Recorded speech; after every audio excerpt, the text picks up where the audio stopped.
Good evening.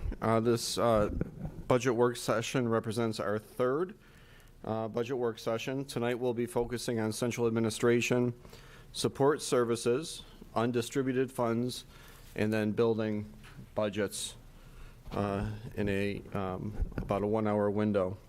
So I'm going to go ahead and get started with our central administration budget. Our budget begins with developing budget guidelines. Budget guidelines are done through our district planning team. Our district planning team consists of stakeholders from every unit within our school, along with community members that have students within the school and community members that do not have students in the school, as well as PTSA. We always focus our budget guidelines, which means these are our priorities in building a budget for the following year. So what you'll see initially are guidelines that we feel need to be student-based. We always focus on student-based first.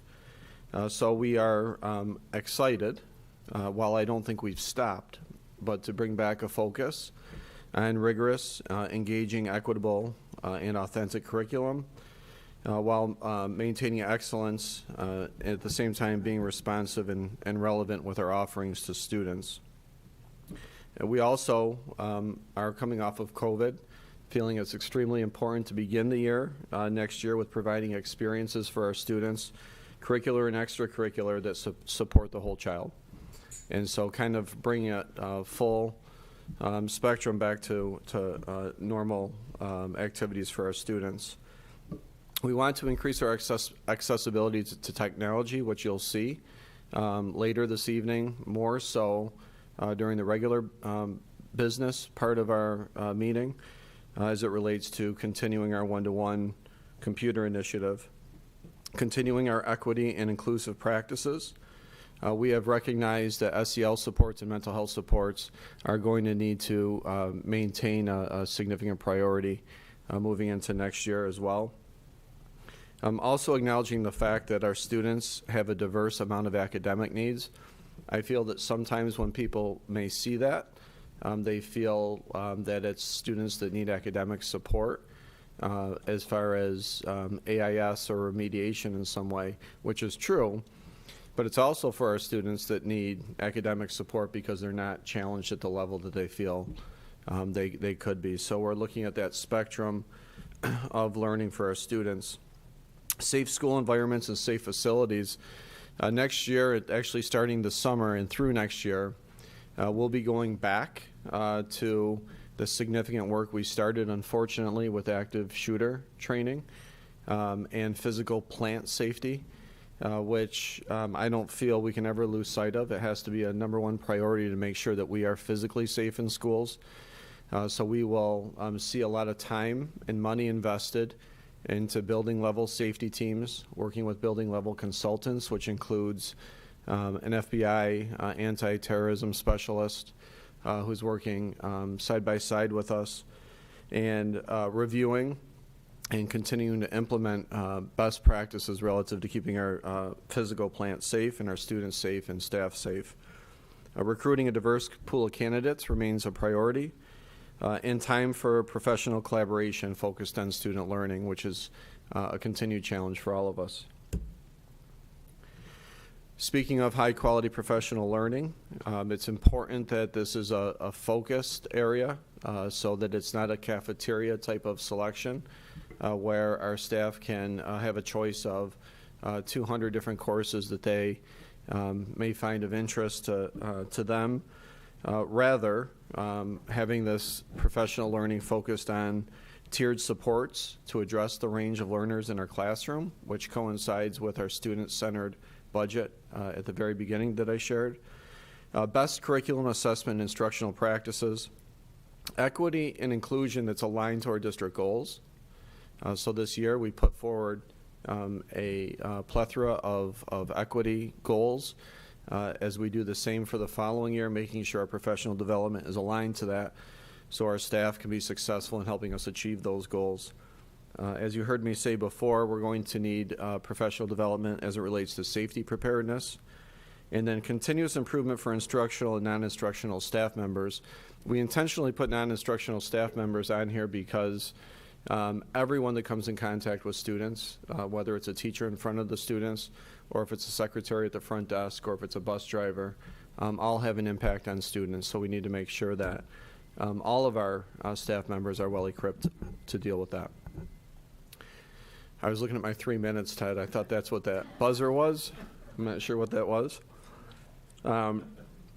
So then as we shifted our guidelines within the budget, we talked about understanding the limited community resources that we do have, especially because we're so dependent on our tax levy, especially now during the time of inflation, making sure that we're not exceeding the tax cap, seeking innovative sources of revenue, and you'll hear in my report one example of that.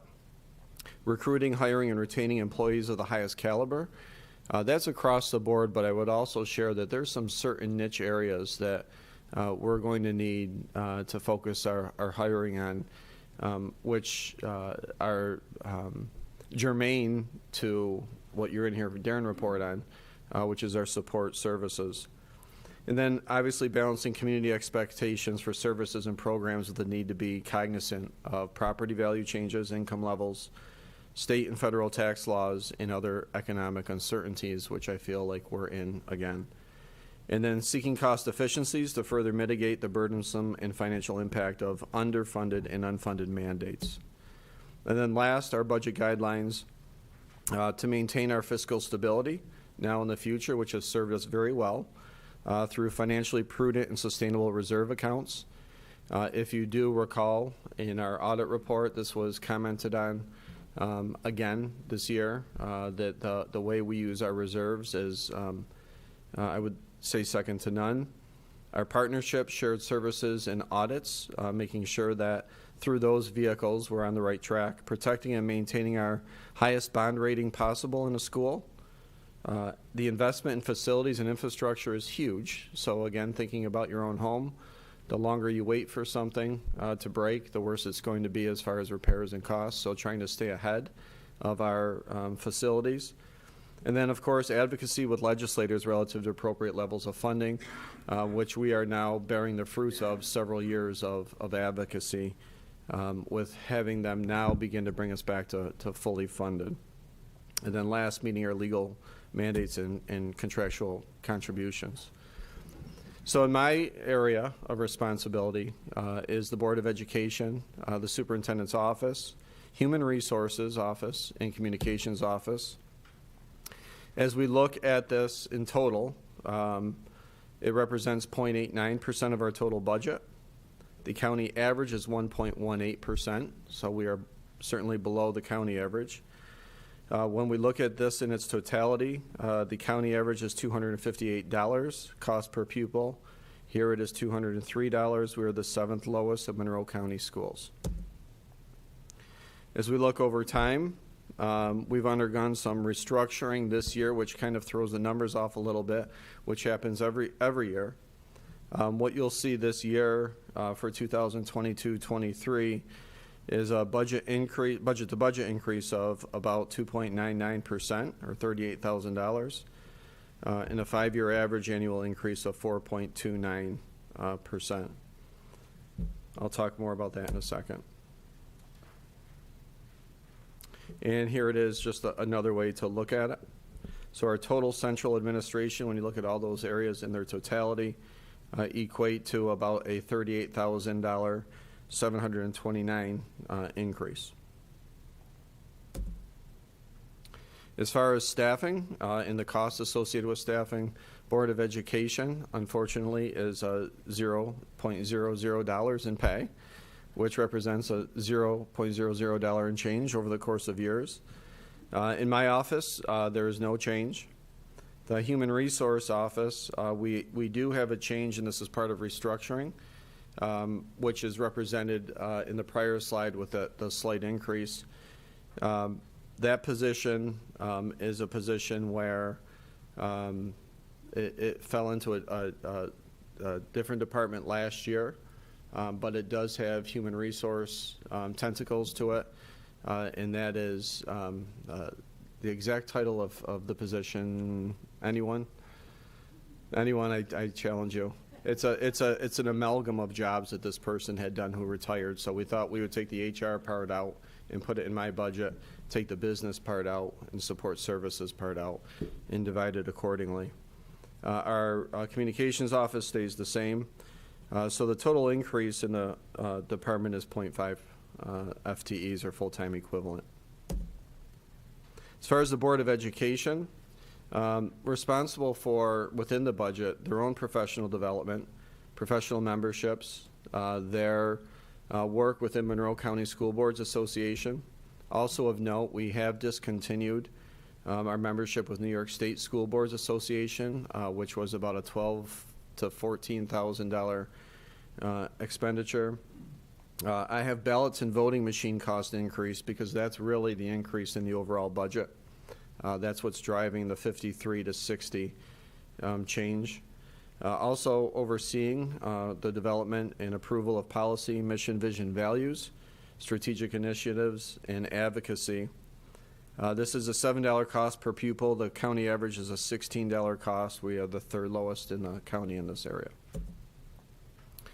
The work of the office, really during COVID and throughout COVID, I won't go through all of these, but you can see the work and the amount of coordination and collaboration that's been done, which includes everything from pulling together all different types of committees to process all the different types of COVID changes, and mitigation strategies, to frequent updates to the staff and community, forums, faculty meetings, website, surveys, PD, transportation. We did a lot of restructuring, not a lot, but some restructuring with staffing. Weekly meetings with the county, and then keeping schools open and all that entailed during a time of evolving guidance, making our office a certified lab, testing 3,000 students and staff, systems and structures for contact tracing, recording, reporting, and monitoring cases in the county and the state, evolving morning screening, vaccinations, substitute teachers and the implications of staff being out, advocacy, especially during COVID, around metrics that would help us set those goalposts of when it's safe to be open. We continue our ongoing meetings and plannings on implications of COVID as it relates to clubs and sports and protocols and areas that we can loosen, areas we can tighten, specific things like our senior ball, graduation, awards nights, parades, and then the inclusion of remote learners. So how are we contending with students that can't come back and while masks are optional, which we would anticipate moving forward the following year. The use of district committee meetings. You can see some of the district committee meetings that we've had, but aligning all of our conversations so that they permeate through all of these different levels within the organizations, specific to not only COVID, but I would say to equity and inclusion as well. That work will continue. As we plan for next year, equity and inclusion, social emotional, safe school environments and safe facilities, wide range of academic learners, professional collaboration, increased technology resources, enhanced communication for the community, transition supports from temporary learning models to in-person will continue, smaller class sizes where possible, and then also planning for the uncertain revenues and inflated expenses, being mindful of fiscal health and sustainability. Those are all things that we're planning for right now. Within my office, we have 3.0. It shows a decrease of $33,000 or 7.42% from year to year. Part of that is because we are taking the cultural competency and inclusion line item and making its own line item within student services. And so that's been removed from the superintendent's budget and put specifically under the student services budget. It also, this budget allows me some leeway relative to student initiatives. So right now I meet with our Inclusivity Advisory Committee at least once a month, This week, we're going, tomorrow, Thursday, we're going on a field trip to a Global Citizen Conference. But this will pay for everything from the costs associated with conferences to anything that you want to provide 9th through 12th graders to get them to your meetings, which would mean some food as well, and then any supplies. A lot of our work continues with advocacy. Everything is surrounded around our mission, vision, values, and mandates. The significant amount of supervision and evaluation. Our cost per pupil in my office is $65 compared to the county average of $107, which puts us the 5th out of the 17 districts. In the Human Resources Department, we have 2 full-time administrators and 2.5 full-time admin support clerical. This is including the potential additional 0.5 that would shift to HR. And, well, there we go. It's a mail clerk, but it's really not a mail clerk. That's the civil service title, I believe. But this is a person that does it all, including processing a lot of our claims and our facilities, et cetera. Our new administrator induction comes out of the HR department. Everything related to DASA is in part from the human resource, hiring and retention, contract administration, negotiations, APPR, our Boces Fellows intern and substitute program. Cost per pupil is $78. The county average is $95. We are the 4th lowest out of 17 districts in that area. Our communications office has decreased 1.81%. We have 3.25 full-time equivalent staff within the office responsible for our newsletters, brochures, calendar, managing our website, apps, social media, mass notification system, media inquiries, public communications. Cost per pupil is $53. County average is $40. We are the 3rd highest out of 17 districts. There's 2 things happening there. One, there's a wide variation in how school budgets code and provide these services. But 2, we've put a premium on making sure our communications are robust, especially over the last few years. Our Board of Ed and Central Administration, again, is comprised of our board activities, annual meetings, district legal representation, my office, human resource office, public information and communications. Percent of total spending is 0.89%. County average is 1.18. Spending per pupil, Pittsford is $203 collectively. County average is $258. We are the 7th lowest out of 17 schools. On the right-hand side, you can see how that's broken down through percentage. So I'm sorry I went through that quick. I know we have 2 others to get through, actually closer to 3. So I open it up to any questions, and I would say anything we don't get through till 7, we can move.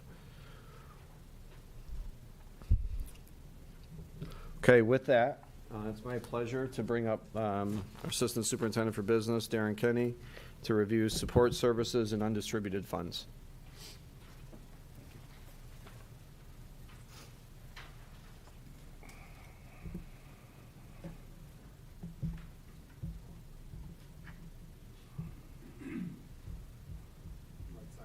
Right side.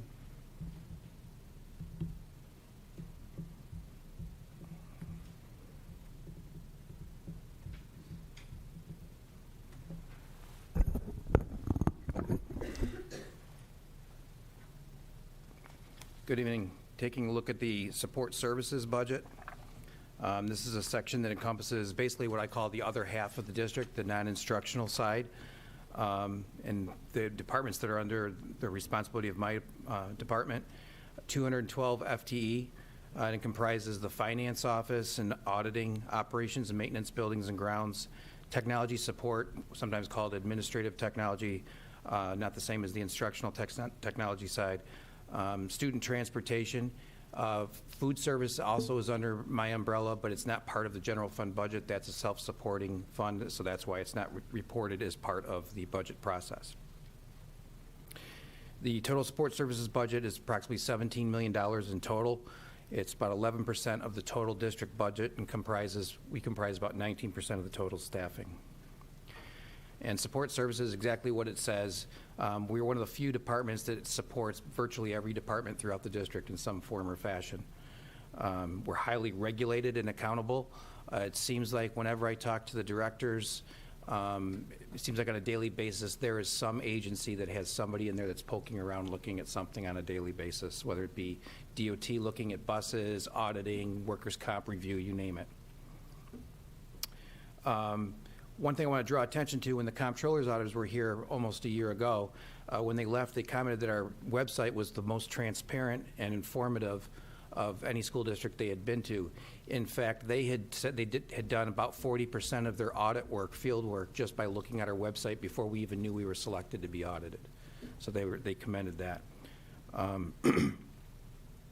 So despite the increased demands that we're talking about, we've pretty much managed to maintain our staffing at a level rate or even decrease it a bit.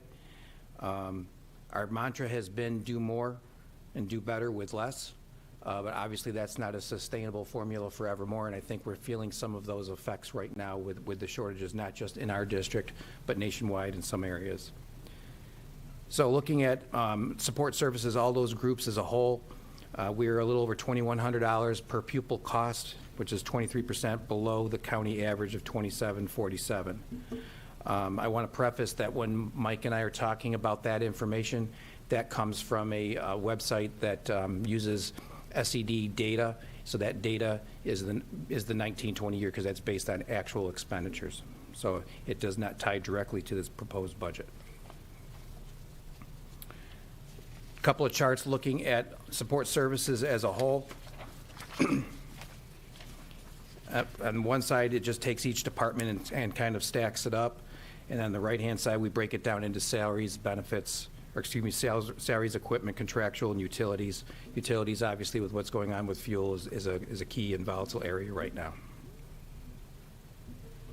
From a staffing perspective, you have going across the top there, each one of the major departments, and then down the left side each year. And you can see going down towards the bottom, as we just heard, taking a half a position from a support service unit and putting that into human resources. Also, with all the changes that we've made with routing, trying to accommodate the shortage of bus drivers, we are actually decreasing how many bus drivers we were budgeting for. So instead of needing 104 of that 121 in the department for transportation, by the way, 104, 105 is what we consider fully staffed. If you'd asked me this a year ago, we're reducing that by 10 drivers. So the area of finance and auditing, and I'm not going to go through every little bullet here, but I will draw your attention to some of the ones with the numbers there just to give you perspective of what goes on. But we're responsible for about $190 million. Both being audited, managing it, the various reporting. The purchasing agent did 4,100 purchase orders last year and 44 competitive bids.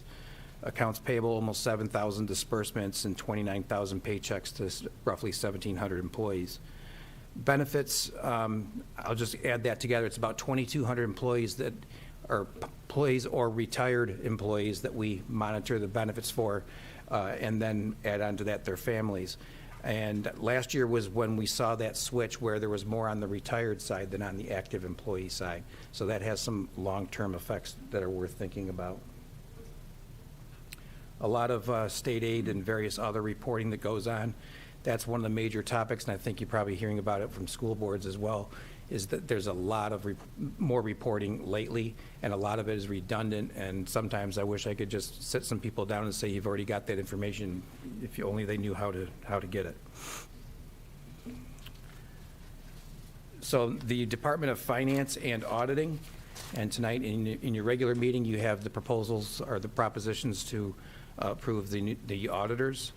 There is some increase to that, so that's part of the reason why there's a contractual increase for the 2023 year, as well as we've had a lot of problems with shortages in the department, and sometimes we've had to call in account temps or various agencies to help us out. We had a period of time where we basically didn't have anybody working in payroll as far as an employee, so we had to use that. So as we're not able to find substitutes, we're having to use more of a contractual relationship. We are the sixth lowest in the county at $161 compared to the county average of $282.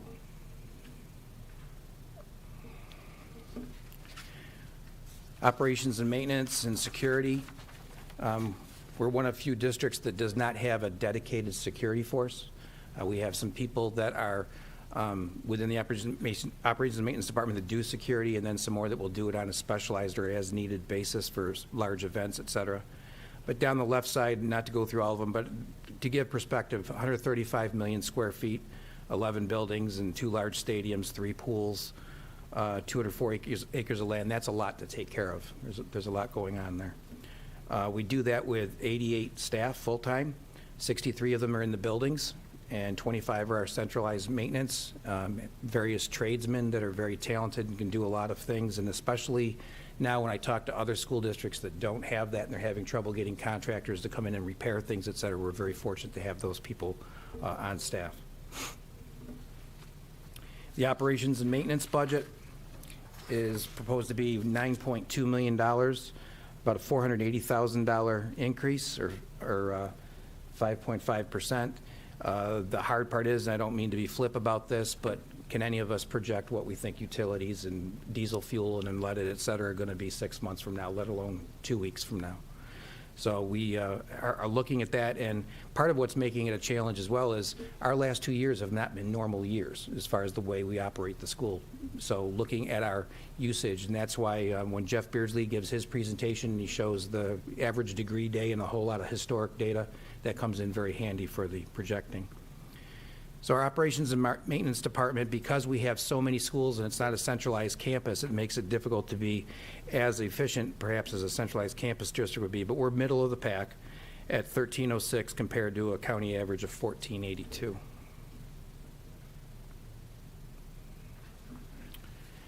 Admin technology, Dr. Kimmer reported on this in greater detail last week, but it does fall under this umbrella, so we're just going to touch upon it. It does not have any staffing. We get everything through Boces. What this is basically the infrastructure to make sure that we have network, for example, the servers and things of that nature. It's not so much the actual technology that's in the hands of the students or sitting on somebody's desk. So that's $1.5 million, and it's a slight increase of about 3%. That's based on the Boces costs that they provide us. And we're averaging about 4.3% over time. Transportation, 1.1 million miles are traveled annually. That fluctuated a little bit the last 2 years, and it's also fluctuating this year because of having to split routes and doing things that we've had to do. Also, we're not traveling as much miles for field trips and special trips. The upside to that is it helps our transportation aid ratio because those types of trips are not eligible for aid, and so the more miles you do that are non-eligible, it brings down your rate. So as of about a month ago when I looked at the data, we transported 6,076 students to and from school and to all those various locations that you see there. We're 32 square miles with a high density of about 184 students per mile, so that's pretty high density compared to some other districts to the west side, for example. So it's a $5.26 million budget, 3.5% increase overall.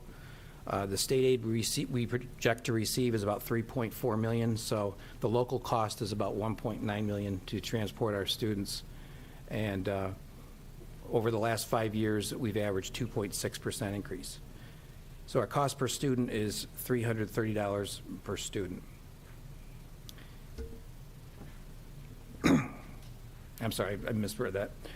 So we're the second lowest in the county at $644 compared to $983 in the county. And if you look at that chart, you can see in the yellow, that's the area of the biggest increase, and that's for the utilities. Utilities for the building, but more so for the unleaded and diesel. Especially after if the bus proposition passes, 60% of our buses will be unleaded, not diesel. We're getting away from the diesel buses. And salaries and benefits, or salaries are increasing.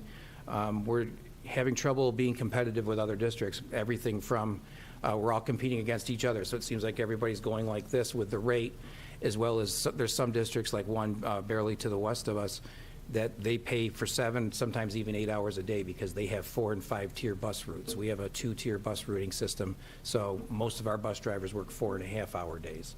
So it's hard to be competitive if somebody is looking for the additional hours and to get paid more. So as far as accomplishments are concerned, our DOT rating is among the highest in the state. That is a real challenge right now because for the last 4 months, we virtually every day have had our mechanics driving school buses morning and afternoon to get kids home. It's hard to stay on top of the inspections. And it's real easy to say, well, if you're short 30 drivers, that's 30 buses that don't have to go on the road. But DOT says every certain so many days those buses need to be inspected. And even if you're not using them, you get dinged on that. Darren, I just want to add to that because I think that this is an important part, is that we don't accept just any bus driver to drive our buses. And so we could have had a more full fleet should we be okay with taking on drivers with less than stellar track record. Yes. Yeah, we experimented with what we call leasing drivers by basically taking a contractor and we paying them to use their drivers. They would drive our buses. To date, I can't even remember how many we've looked at, but to date we have not accepted any of the drivers because various reasons that did not meet our criteria for safety or there's something in their record that we didn't like. So even though we're desperate, we're not going to take chances. The department keeps all kinds of records on cost per seat mile and cost per mile, et cetera, hours driven. Part of the decisions that we made for what to do with trading in buses and reducing the fleet, Aaron Bunce, the head mechanic, he had some awesome records on a per bus basis and projecting what each one of those buses was going to need in the next year or two.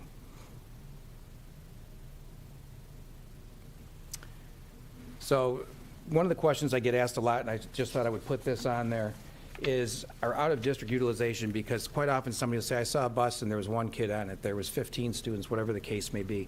This is a major reason why, and I'll walk you through how to read this chart, but basically just work your way down. So picking on private and parochial, and obviously this can fluctuate from day to day as kids come and go, but 476 students are transported to 19 different locations, 18 of which are out of district, on 27 different, I'll call them routes rather than buses. So it doesn't necessarily mean that there's a bus for each one of those routes. It might serve more than one of those locations. But when you're tying up a lot of resources just for each one of those things, and when you're down to approximately 78 bus drivers, that's a pretty large percentage of your resources being utilized to transport a handful in comparison of kids. Just to clarify, that's per law legally required by us. Correct. So you'll be seeing in the business portion and for action, we are recommending that we replace 11 buses. These are the large 66 passenger and they will be unleaded gas buses. The bus drivers like driving them better. They have virtually no odor compared to a diesel, cleaner, less maintenance issues. They don't have expensive turbochargers and things of that nature. And 1 30-passenger bus. We also are recommending that we trade in another 8 buses. And so we're going to be trading in a total of 20 and reducing the fleet by 8. I don't know I think maybe 1 or 2 of you were here years ago when we had a batch of buses that were a problem. They were rusting out, so we bought more at that time. So we're getting rid of those. That was in the 2013 time frame. So we're proposing to do that and reduce the fleet. We're projecting almost $1 million in transportation aid on these buses, and whatever we get on the trade-in allowance for the buses will actually reduce that $1.5 million. We use that aid and what we get for the trade-in allowance to help replenish the capital reserve, the bus purchase reserve, to perpetuate that into the future. So that's just the wording for the proposition, which is in your packet. It will not impact the tax rate because we're not asking to levy an additional tax or issue debt like some districts do when they buy their buses. Is there any questions on that?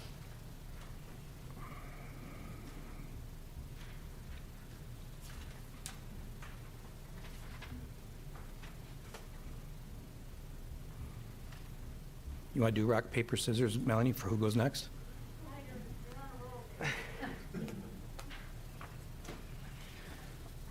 So the undistributed budget, talk about the theme here a little bit. Last year, the theme was change, coming out of the pandemic, et cetera. We're kind of changed our focus into inflation and cost volatility, and it's very hard to predict what's going on and what will happen. Not going to hit every single one of these, but we're trying to keep an eye to the future, use some past history, and keep our ears to the grindstone, what we think is going to happen in the future. We're also a little concerned about the budget supports. Right now, we at least have some resources, I'll call them go-to resources, because we are so underfunded with foundation aid. We are receiving that phase-in money to try to get us to fully funded, as well as the federal stimulus money, but as we know, that's not going to be there forever. So we need to figure out how to balance that, especially during these times of high cost increases. Hiring and recruiting, very difficult to get people, and like I said, it's like every school district is competing with each other and basically driving costs up. We're also competing with the private sector. So the undistributed is kind of a strange area in the sense that basically every single department in the district affects these types of expenses, and the way the state has you budget for and account for these is in one centralized location. So sometimes I wish, when we're looking at a program and we say we're going to increase an FTE or an additional person, and it's a $50,000 person, to be able to be a budget right there, okay, that's $25,000 worth of benefits costs. But no, the whole district benefit costs need to be budgeted here, and that's for accountability across districts. So the three main buckets are debt service, which is basically the same as like the mortgage on your house. It's how we pay for our huge capital projects that we've had in the past. Interfund transfers, and we'll get a little more into that in a few minutes. Insurance, judgments, fees, biggest part there is legal costs and our insurance. And then employee benefits by far is the largest portion. So all of that together is $57.4 million out of roughly $149 million budget. So altogether, that's a pretty substantial piece. It's 38.4% of the total budget, and benefits make up about 78% of that $57.4 million. On the debt service side of the house, it's about $10.7 million. You recall the last 2 years we've talked about the Boces capital project and how that, because we're shareholders, if you will, in Boces, that affects our debt service. The good news is this year is the first year that one of those drops off the schedule. That's part of the reason why you see the blue part of the bar there decreasing for the debt service, as well as we have made our final payment on one of the bond issuances that had to do with the $106 million capital project we did in the early 2000s. For the interfund transfer side, there's about $185,000 that goes into special aid fund, so it transfers out of the general fund to the special aid. That's for summer students with disabilities for the extended school year program. State law says we need to put that money in. Both the district and the state share in those expenses. We're also recommending to put some funds into transfer to capital. We normally do that each year. You may recall during full day K, we increased that considerably to help pay for the costs associated with equipment and supplies for full day K. We normally do about $250,000. We are recommending to increase that to $600,000, and that's for the roof at the transportation department, which will generate transportation aid. We have a fuel pump and fuel tank issue that needs to be addressed, as well as any cost escalation issues that we anticipate with the minor maintenance and repair projects we have going on in the district. So our debt service, this chart just shows you in total what we pay in debt annually, the blue being the local portion, the red part being the building aid. So we try quite hard to get what we call a level debt concept as much as possible. We don't want any crazy spikes there, or crazy spikes where 1 year it's mostly local portion and not the aid, et cetera. And that's part of the reason why we are looking at and formulating for a larger capital project in the next year or so. Insurance judgments and claims, legal fees, $190,000. General insurance, $422,000 is up 1.2%. For a school our size and our budget from looking at our schools, our insurance costs are not astronomical, and I talked to our insurance carrier nicer about that. They're very impressed with the inspections and audits that we do within our buildings that Jeff Beardsley does, our experience rating, knock on wood, we haven't had extensive accidents and things of that nature. And then Board of Cooperative Education Services, again, as I mentioned, we're basically, along with the other school districts on the east side, shareholders, if you will, in Monroe 1 Boces. So the Boces administrative costs, as well as their health insurance costs for their retirees and active people, we basically own a portion of it, and this is our portion. Employee benefits, this is where the money is, so to speak. You can see the transition there. We had a few years where it was kind of stable, and that's because the health insurance plans, the costs were pretty stable and almost flat. The employees' retirement system, the rate that the district has to pay for every dollar that somebody that's an employee, New York State employees' retirement system, decreased 12%, so there's some savings there. The TRS, that rate actually went up a little bit. Plus, as you know, in the fall, we added some staff, so that affects that as well. Social Security, and then there's some other benefits. Workers' compensation, which is tied to the consortium, which is the school districts, basically in the Monroe County area. We have another consortium for medical insurance and life insurance, unemployment, et cetera. One key I want to talk about here, and you'll probably hear more when the auditors come to talk to you in a few months, is the separation payments and accrued benefits liability. This is an area where we have expenses, but federal government says we can't set up a reserve or find a way to account for that. So it hits our financial statements when we go to borrow, but the state does not give us any way to fund that or reflect that on the reports that we send to them. So it's a disconnect that's going to be a growing problem. So out of the $2.7 million increase in benefits as a whole, health and dental is 57% of that. And to help give that perspective, when we talked in the first meeting about the property tax cap, that was 2.53% increase, that's almost to the dollar what the increase is in the tax levy. So basically our tax levy increase will pay for the increase in the benefits. We've got to cover everything else through state aid and other forms.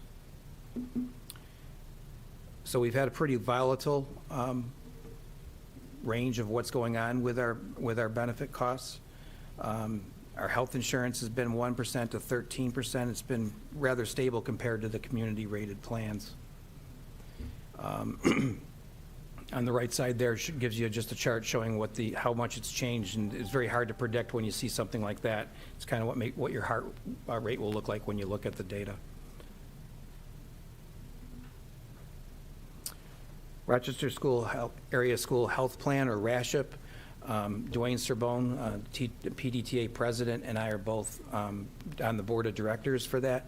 It's an interesting thing because we basically have to prep ourselves to take off our school hat and become shareholders of an insurance company and look out for and protect the viability and sustainability of the insurance company to provide benefits for our employees.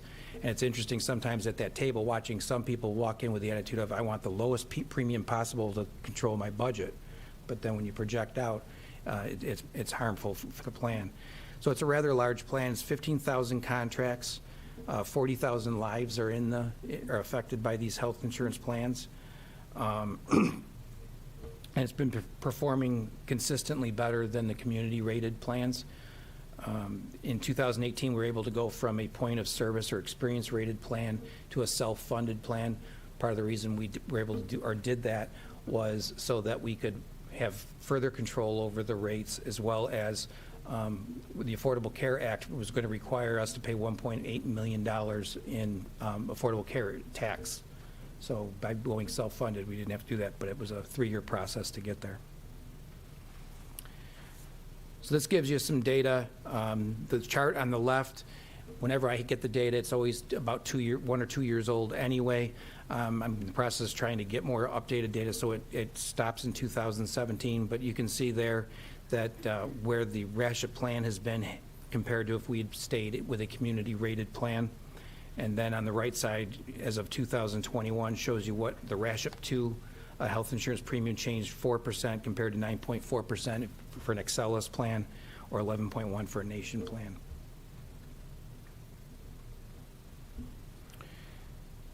So in summary, the consortiums have been doing well for the districts. It's hard to lose sight of, or easy to lose sight of that, because a percentage of increase is always a percentage increase. So if you do something that saves you money today, chances are next year it's still going to be a 4 or 5%, whatever the case may be, increase, and we tend to always look at that percentage of increase.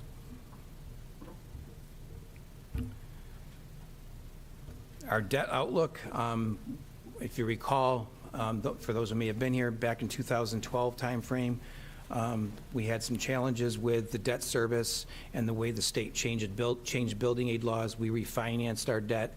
It came out very favorable for us because our bond rating in 2012 was much better than it was when we originally issued the debt back in 2005. And so our level debt concept and the ratio of aid to what we're paying is much better.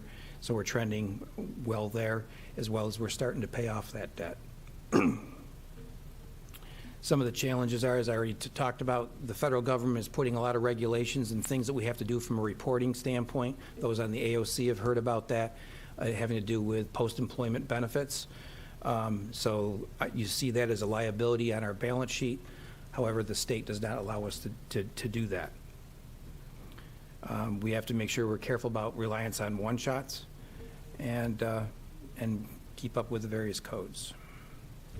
So as we near the final stretch, after Melanie presents, but the next few weeks, we're going to be looking at our Boces unit cost when Boces finalizes their budget and gives us their actual unit charges. We're going to be looking at program services narratives and see if there's any changes in how we're going to run our programs. Also sectioning, staffing, et cetera, enrollment projections, updating that, and see how that affects the budget. And based on today, both houses have released their forms of the budget or their proposals to the governor. Some of it they agreed with, some of it they each proposed different things. We'll see what the actual state budget is, hopefully by April 1st, and then be back here on the 5th for you to have a budget to adopt as your own. And here's a calendar of meetings coming up, and the list is getting shorter. So, any questions?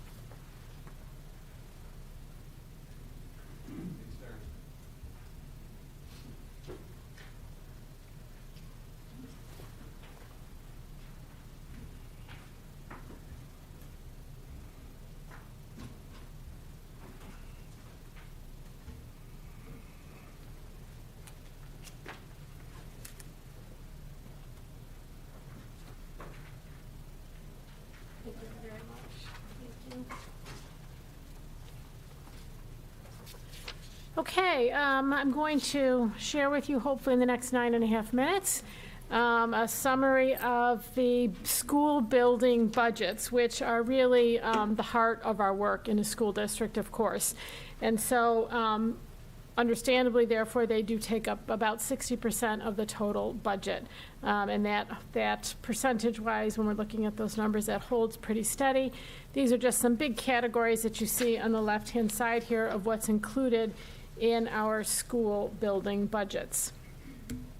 So here's a quick budget history. Total dollars allocated between the 9 school buildings. And you will notice, and it was on the previous slide as well, that budget to budget from last year to this year, there is a 4.75% increase in the school building budgets. And as I go through the presentation, we will unpack where that comes from.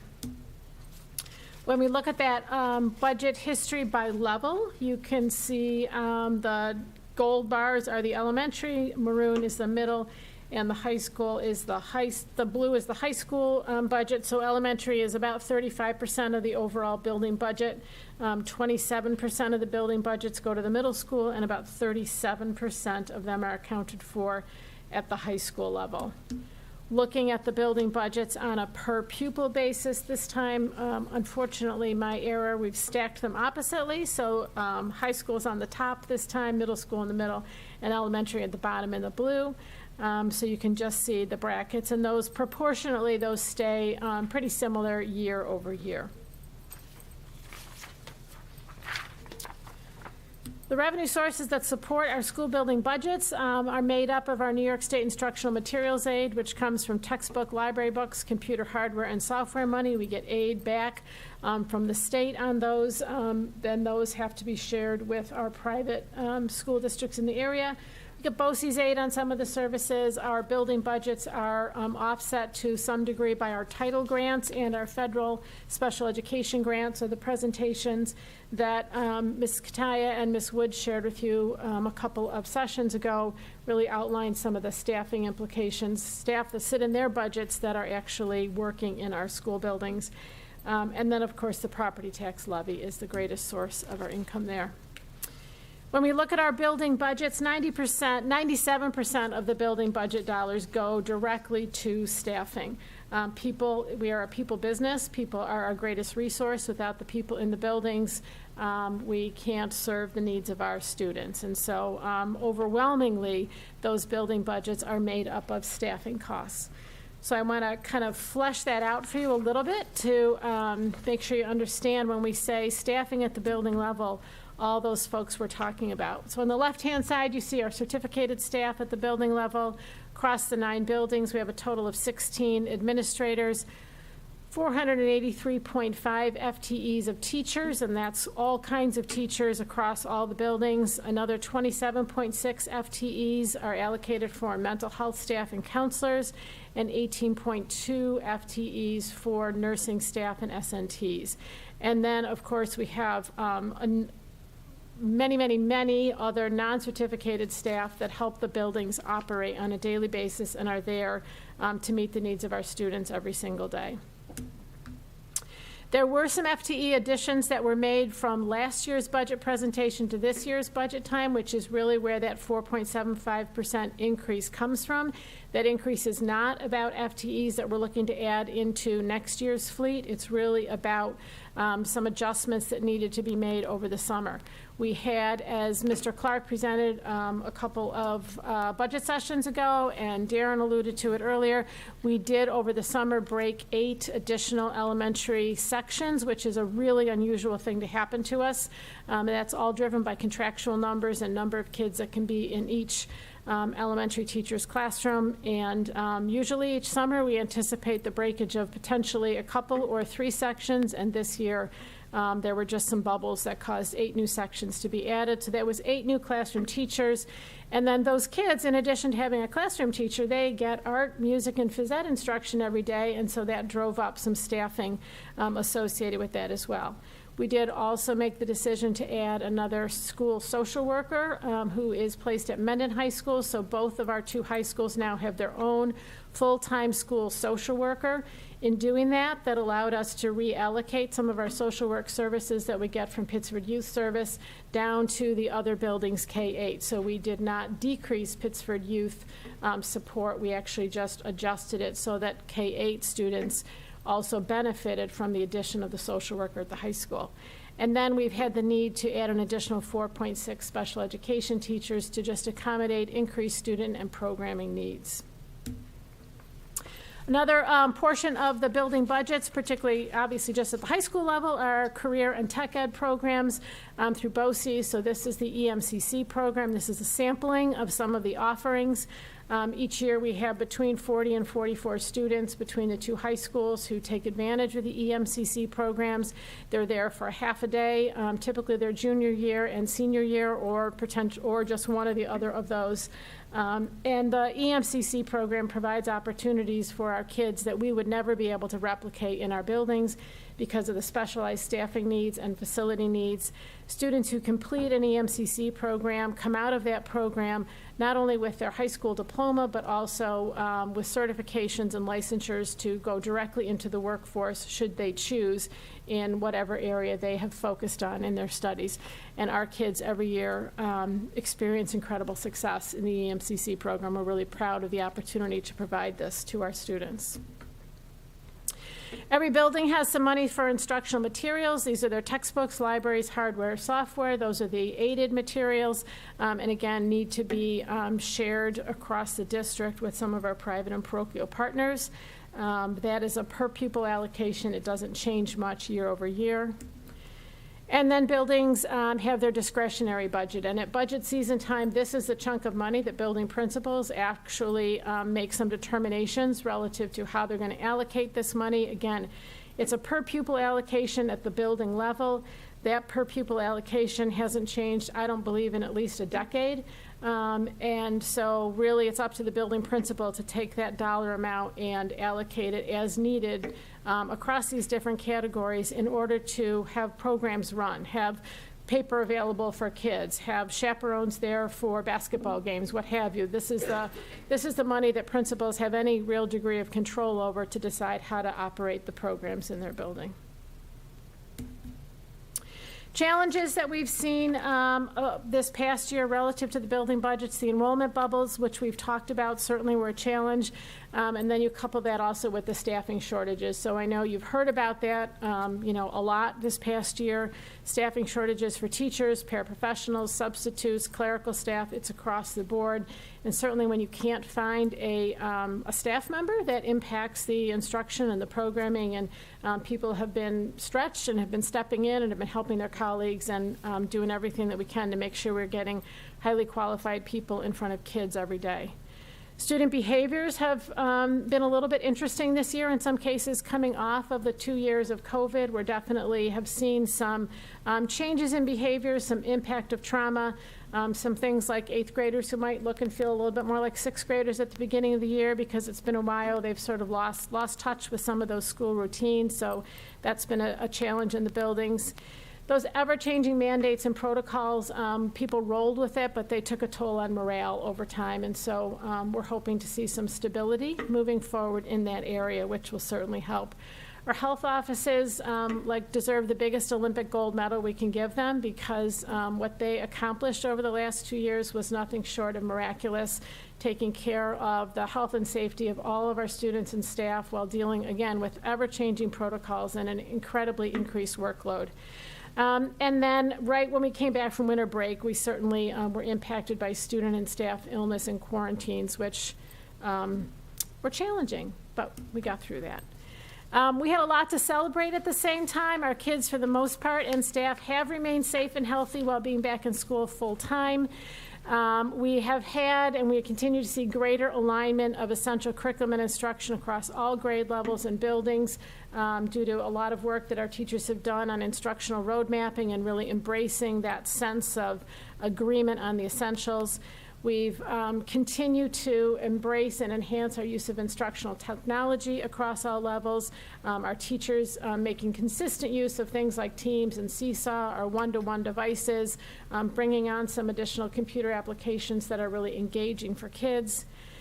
We were able, certainly a huge celebration for us this year was the return to all of our extracurricular clubs and activities, including live musical performances and live theater.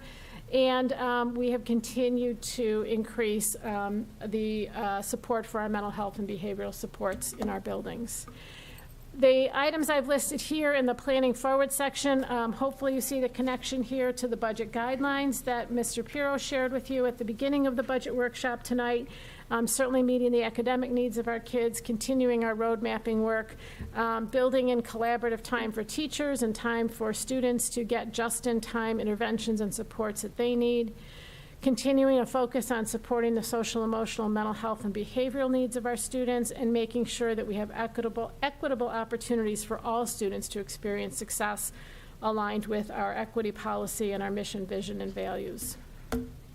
So kind of summarizing it, there is the 21-22 adopted budget and our proposed budget, the dollar change by level, and the percentage change by level and overall.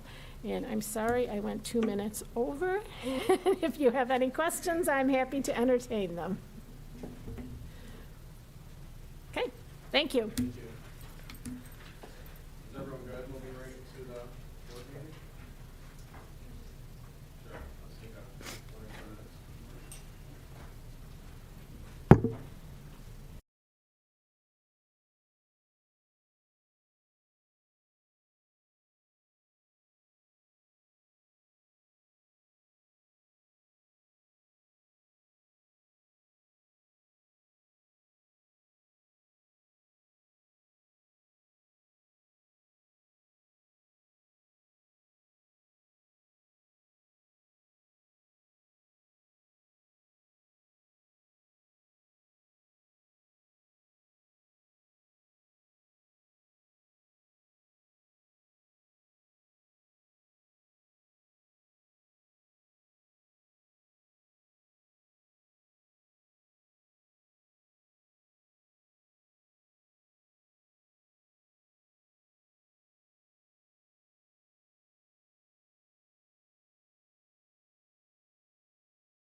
Good evening and welcome to the Pittsford Board of Education meeting. If you could please rise for the Pledge of Allegiance.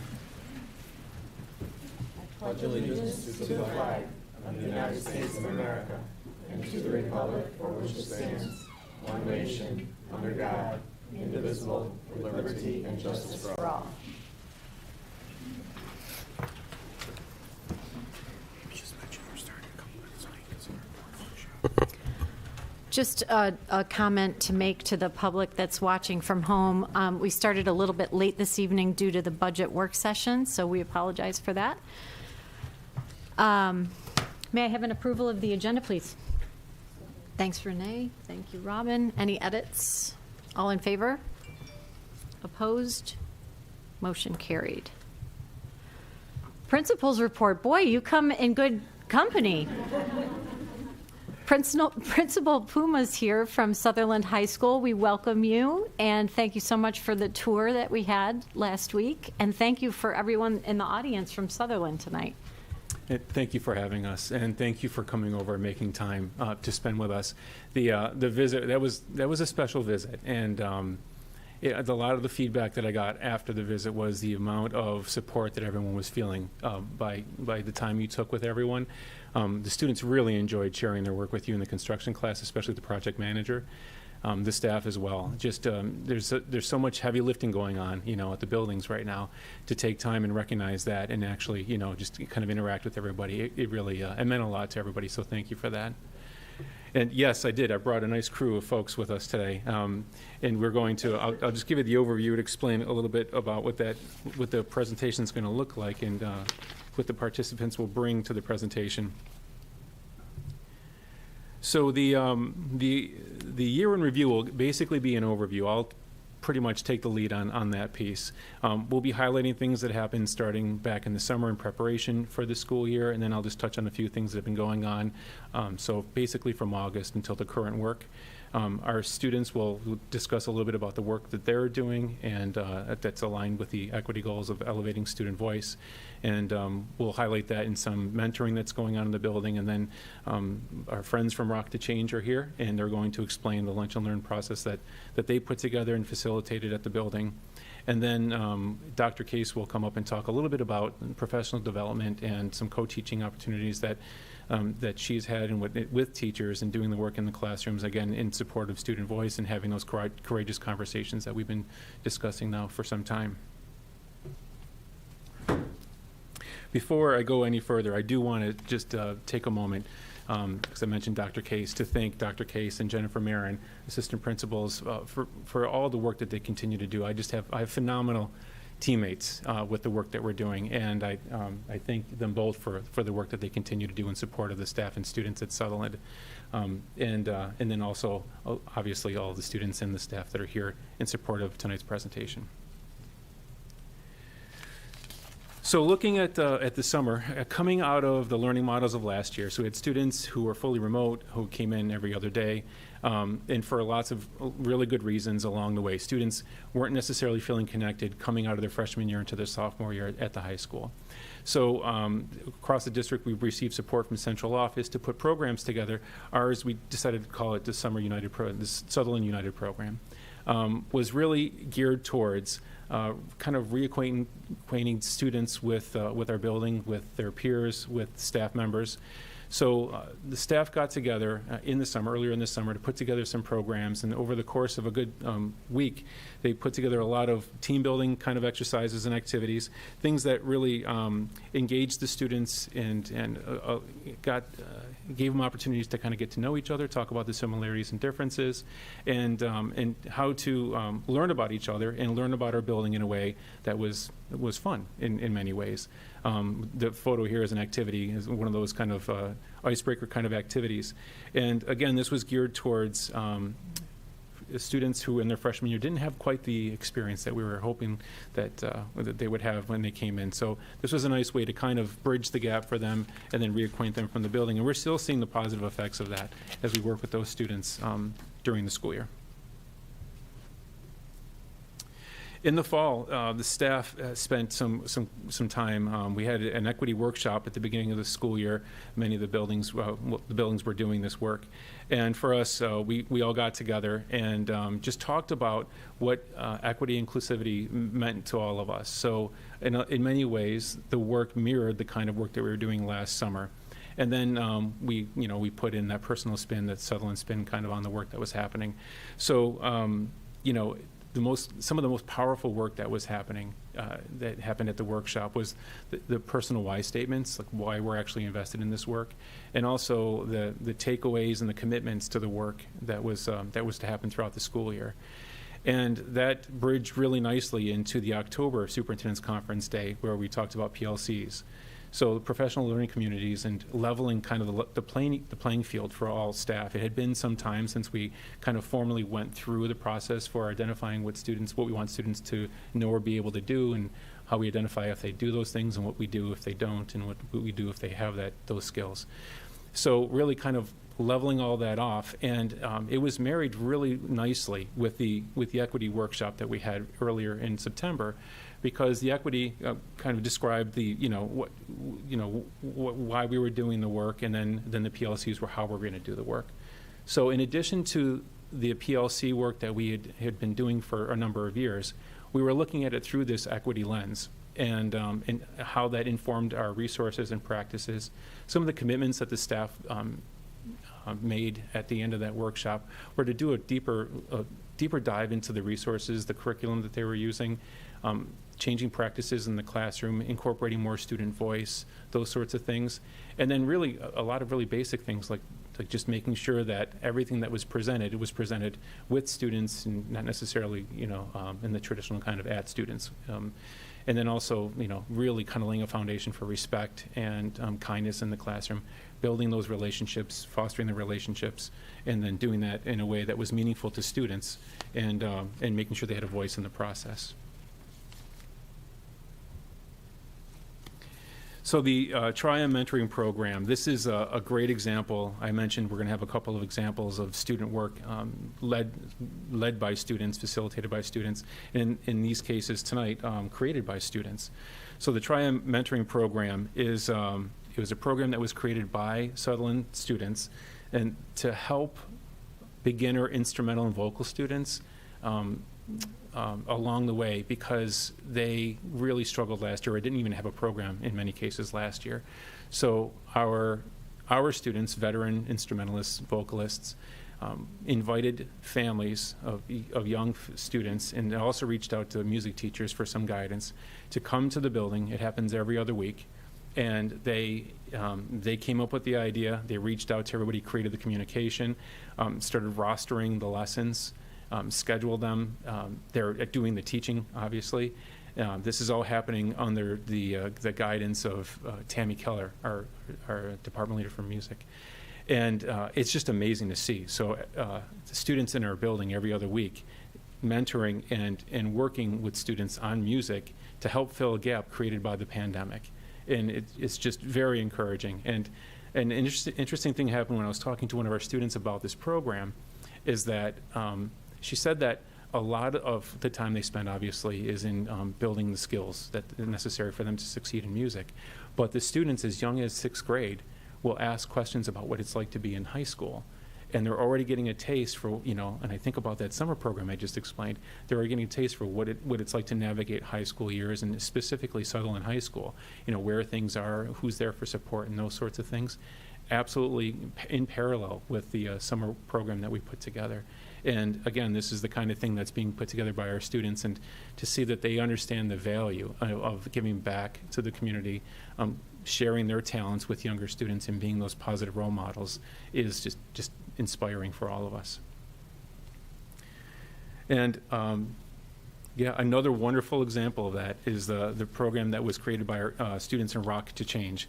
And I am not going to steal their thunder in any way. I'm going to invite them up, and I'm going to ask that when they speak, to go ahead and introduce themselves as they come up to speak. So why don't you guys come on up?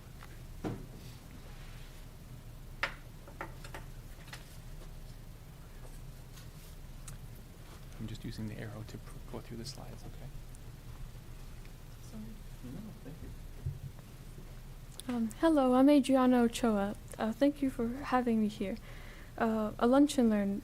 We started this program in order to facilitate dialogue between students during lunch periods about race and marginalized groups. And the topics that we used for Lunch and Learn came from the Rock to Change Summit that we attended earlier this year.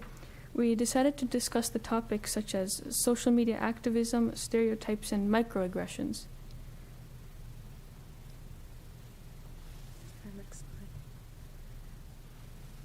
For our Lunch and Learn, it was really a positive experience having kids who had a choice to come. It wasn't forced. It was a choice to come during all 3 lunch periods that we have, to come and talk in groups for a period of time about the issues that we had going around in the school and just issues involving people of color. Yeah, I think this program is particularly effective because many Pittsford students are pretty unaware of how Pittsford fits into the greater Rochester area and how the issues of racial inequity and inequality play a part in their daily lives. So going over topics like redlining, which is basically the, continuation of segregation. Some of those topics are pretty unfamiliar to Pittsford students, even with our reputable social studies curriculum. So I think this program is really, really helpful for that because I think it makes Pittsford students a better citizens in our community. I think it makes them more sympathetic to the plight of people who have a disadvantage that really is completely unfair and unjust and systemic. And I think overall it starts to fill some of the gaps that we are seeing from years of inadequate curriculum, as well as COVID took a toll, I think, on kids' education. So I think these topics, specifically the ones that the greater Rochester area in the Rock to Change program have agreed are the most pressing issues. I think it's a really good thing that we're having here, and having the incentive of a place to eat and communicate and have a conversation instead of just having another lecture. That makes kids want to come, and it makes it something elective. They're not just having information thrown at them. They're coming and they're choosing to learn and choosing to have fun and talk with their friends about these issues that they're being introduced to. Hello, my name is Taylor. Sorry, not gonna lie right now, I'm a little bit nervous.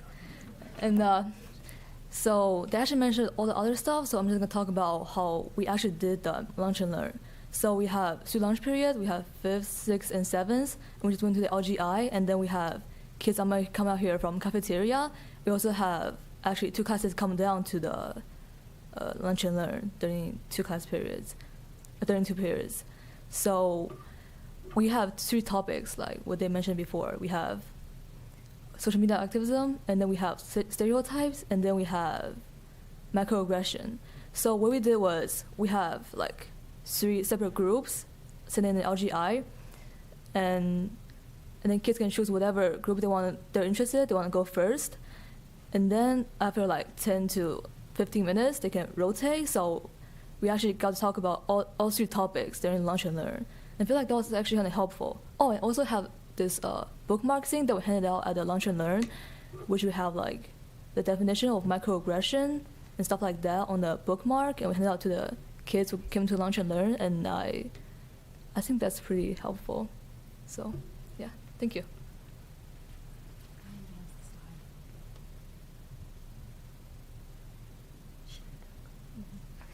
Hi, I'm Joy.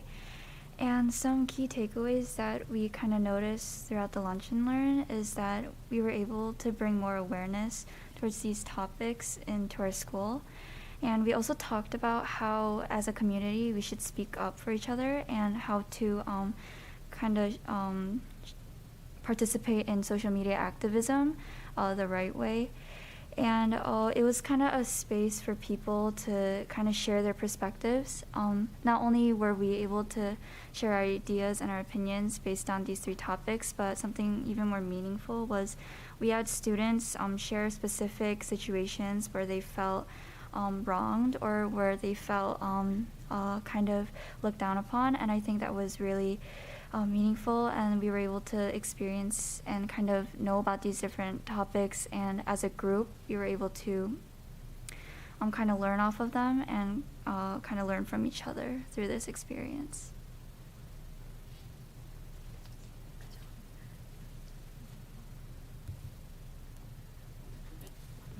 Thank you.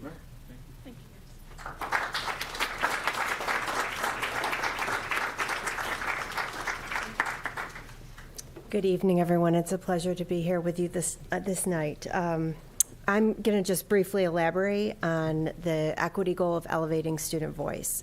So at Sutherland, we kind of approach this with a two-prong mindset, which is let's build capacity among our staff to engage in conversations with students around racial topics, especially in light of everything our community went through. We wanted to make sure on Superintendent's Conference Day, our staff came to us and said, we want some more tools.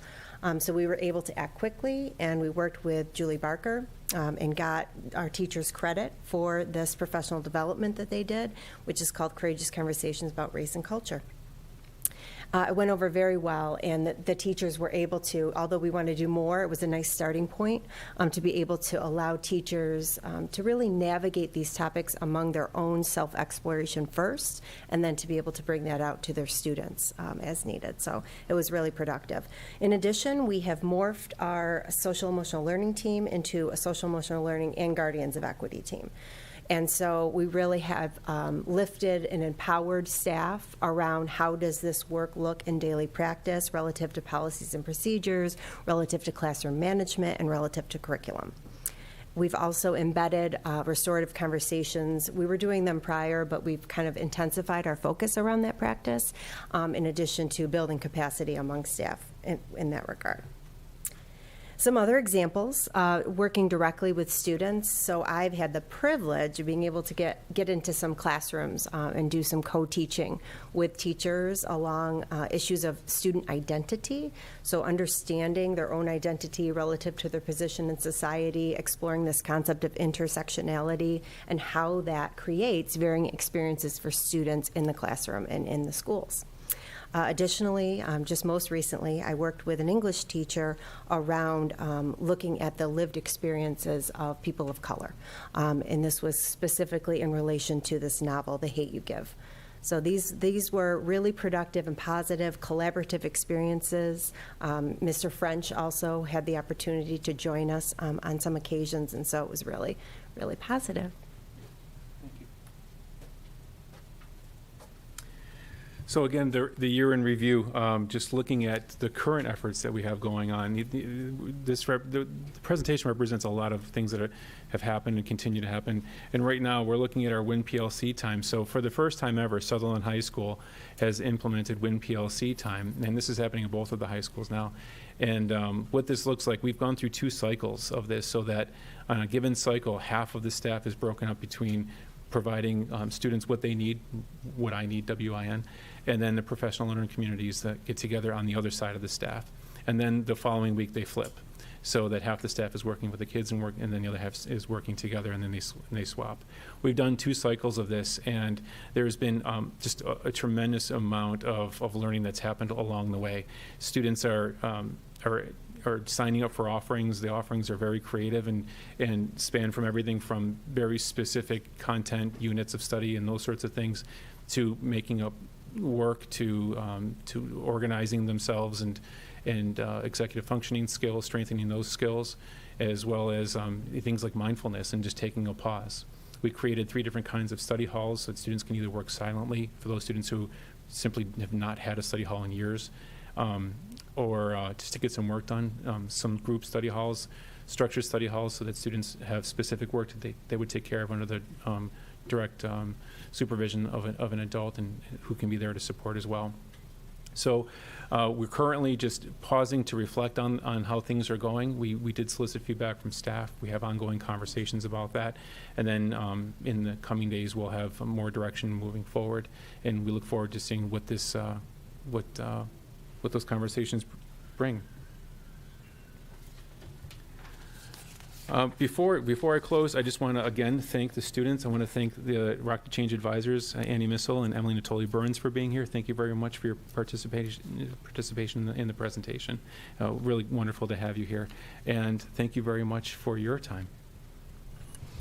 Thank you, Mark. I just want to also reiterate, thank you so much for being here tonight. I know that you can be in 10,000 other places right now, and you probably didn't want to be here, but we are so appreciative of hearing your voice, because it's one thing that the board has felt so strongly about is hearing student voice, and especially as it pertains to Rock to Change. It's such an amazing program.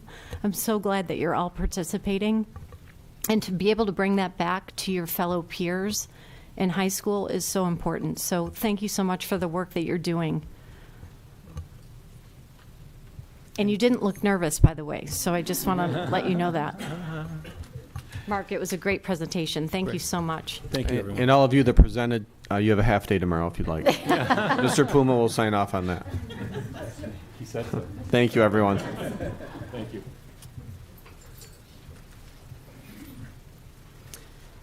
May I have an approval of the minutes from March 1st, please? Thanks, Jeff. Sarah, any edits there? All in favor? Opposed? Motion carried. Board of Education reports. You can see here that we have a few dates in front of us. I just ask that if you are planning to not attend one of your meetings that you're assigned to, if you would just let Deb know so that she can keep an accurate count of who is attending the meetings. Dates to remember here, the 24th of March, we have a board visit tour at Transportation. I believe we're going to change that to 9 o'clock, Darren. May I have a show of hands of who plans to attend? Okay. Thank you. And the 5th of April is our next scheduled board meeting. With that, I'll turn it over to Darren. Thank you. First item is capital reserve, bus purchase reserve, as we heard in the presentation. We are recommending, replacing 12 buses, one of which being a 30-passenger bus, the remainder being 65, and trade in 20 buses, and so decrease the size of the fleet, by 8 buses. Okay. May I have a motion? So moved. I saw Ted and Renee first. Sorry, Pete.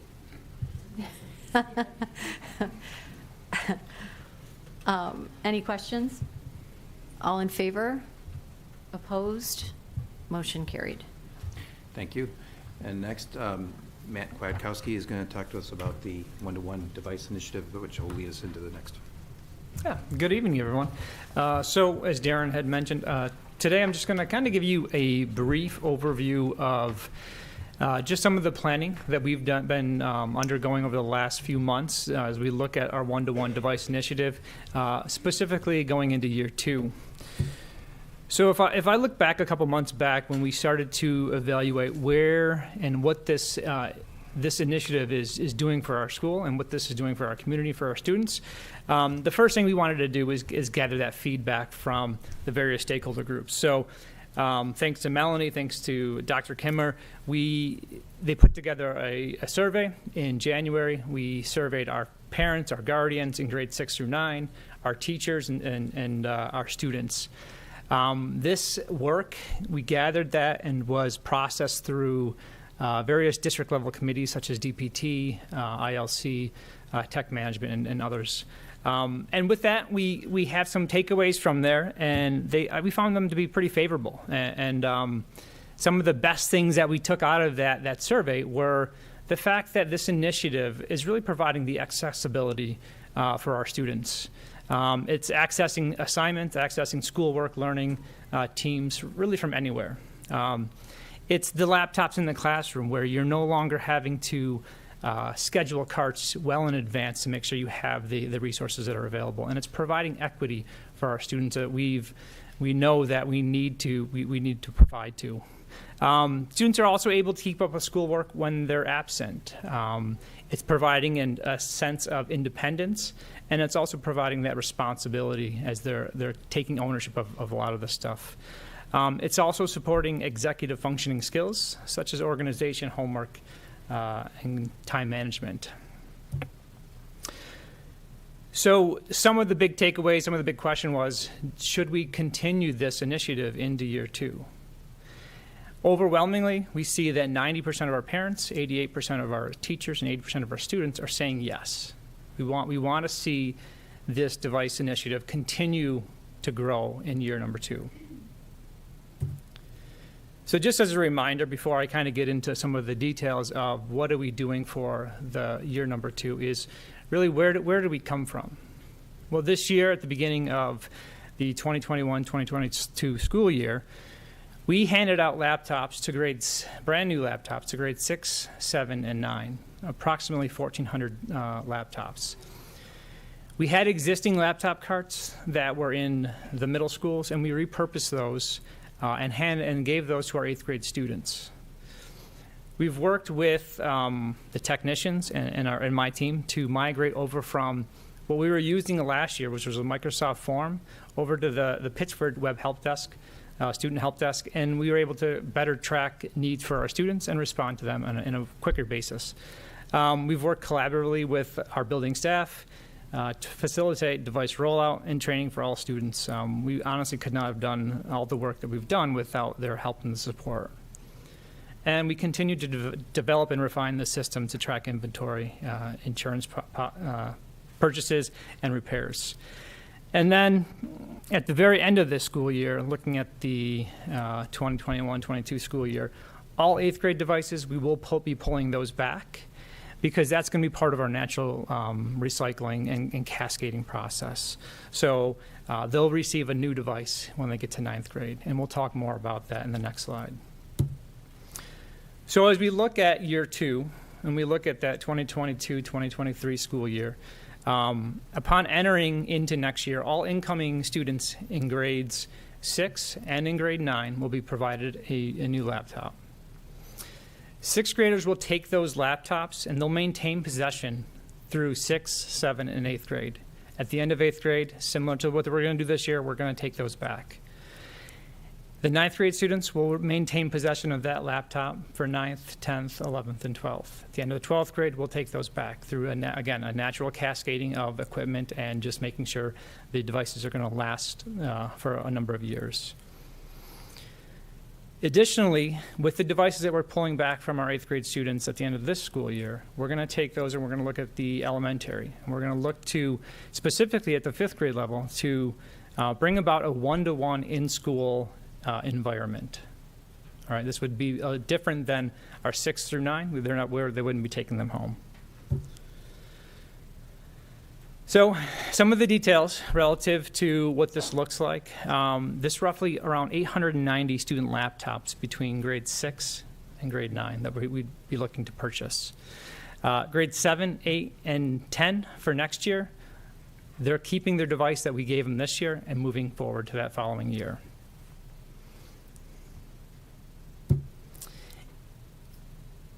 At the elementary level, in 5th grade, we're taking the supplemental devices that we're pulling back this year from our 8th grade students, and we're going to cascade those into our 5th grade classrooms. So you can see here on this one, we really don't need a lot of devices to get us really to that one-to-one in-school device initiative at the 5th grade level.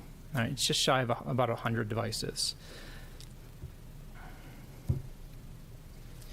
And then as we continue to look at this year after year with planning, we need to make sure that as we get into this cycle, every student in 6th grade and every student in 9th grade is going to continue to receive a laptop. We'll keep those laptops for the course of middle school and high school. By school year 2024, 2025, all 6 through 12 students will have a one-to-one take-home device. We'll continue to look at the one-to-one in-school devices at the elementary level, trying to understand where do we want to bring this down to at the next level, 4th grade, 3rd grade, and so on. And we'll also look at future replacement cycles to figure out the device replacement plan for that elementary level. Some funding sources that we can potentially tap into. We have the technology reserve, federal stimulus funds, Smart Schools Bond Act, and then the general funds. General funds are there to help, as you can see, do some of the ancillary costs, such as cases and things like that, chargers. And then as we look beyond next year, as we continue to roll this out, some of the additional things we want to consider are additional technicians to help support the increase in devices, additional instructional technology teachers to assist specifically with the middle school level requests. That would give us one for the elementary, one for the middle school, and one for the high school. And then a big piece of this, because it is a lot of equipment coming in, multiple pallets, is just storage for the inventory, processing, equipment, imaging, and then just general upkeep and repair of equipment. So today, and this is where Darren can probably come in a little bit, this is where the proposition comes in, where what we're looking to do with a total of around $725,000 to be used to help support the one-to-one device initiative, along with other ancillary items that's going to help supplement this initiative to make sure that we can sustain the increased devices. I would just add, if we go back to the slide, funding sources. So when we use most of those funding sources, actually the first three of them, that means that that's not coming from our levy. There's no taxpayer cost associated with that. We have around, I think, $2 million in our technology reserve. Yep. We have about $800,000 or more in our Smart Schools bond that we can access. So between those two, we have about close to $3 million that would certainly get us beyond that 2024-25 year. And then we have the federal stimulus funds. The federal stimulus funds is the one area that is constrained by time. So probably looking forward, we would look to our federal stimulus funds possibly for the 23-24 school year budget. Yep. Thank you. Thank you. Thanks, Matt. Yeah, thank Appreciate it. Yeah. Do you have anything to add, Darren, to that? I would just add that securing these devices through Boces will generate Boces aid, so that can be used to help replenish the reserve for future use as well. Okay, may I have a motion to approve the capital reserve for technology? Renee and Robin, are there questions? All in favor? Opposed? Motion carried. Thank you. Next is resolution for the appointment of external auditor, excuse me, auditor, sometimes called independent auditor. AOC members, if you care to jump in with this. We conducted a request for proposals or with a cooperative with other school districts. We had 3 respondents, and we're recommending Mango Metzger Bar as the auditor. Did anyone want to add anything? No? Okay. Okay. All right. Sorry. May I have a motion, please? Thanks, Jeff. And Robin, questions? All in favor? Opposed? Motion carried. It's an audit time of year. Our internal auditor resigned, or the firm that we had closed business, so we did do an RFP. We only received 2 responses. Only one of them were local. So we are recommending that Fried Maxick as our internal auditor, excuse me. May I have a motion, please? Thanks, Ted. Thanks, Sarah. Any questions? All in favor? Opposed? Motion carried. Thank you. Thanks, Darren. Human Resource Report, Sean. Thank you. First, for your consideration, we have the professional staff report. We have a change of status from probationary to tenure, 1 full-time equivalent certificated staff increase, 2 school-related professional appointments, 1 auxiliary staff resignation for retirement with 21 years of service to the district. We have 2 SRP resignations and 1 supervisory technical resignation. May I have a motion, please? Thanks, Pete. And Renee? Questions? All in favor? Opposed? Motion carried. Thank you. Next for your consideration is the support staff report. We have 2 clerical appointments, 1 transportation appointment, and 1 custodial resignation. May I have a motion, please? Ted? And Sarah? Questions? All in favor? Opposed? Motion carried. Thank you. Thanks, Sean. Special education report, Elizabeth. Yes, good evening. On the consent agenda, you will find an increasing number of CSE and CPSE recommendations as our annual review season is underway. So this is the time of year where we are developing programs for each of our individual students for the upcoming school year. Thank you. Superintendent's report, Mike. There is a need for an executive session this evening to discuss matters of personnel. Okay, may I have a motion, please? Pete and Ted, all in favor? Opposed? Motion carried. During our budget workshop, I presented our budget guidelines and sent them to you as a draft in advance, so I'm asking for your approval with the guidelines. Are you taking that away from me? I think I have to ask for that. Oh, I retract my question from before. May I have a motion, please? Jeff and Robin, questions? All in favor? Opposed? Motion carried. Also, for your consideration, I'm not going to ask for approval.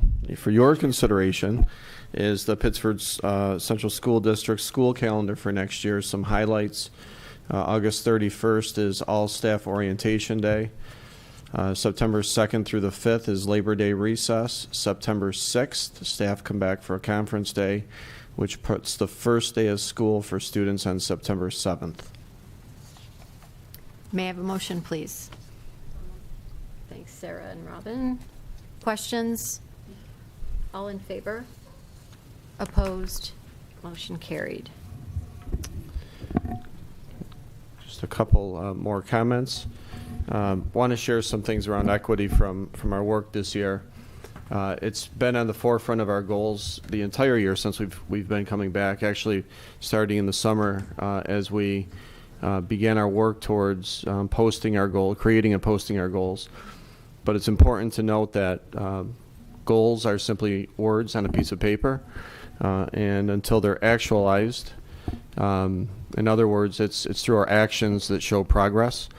And we'd like to update all of the board on what we've been doing and also what I'm seeing. And this is not comprehensive, but this is to kind of give you a flavor.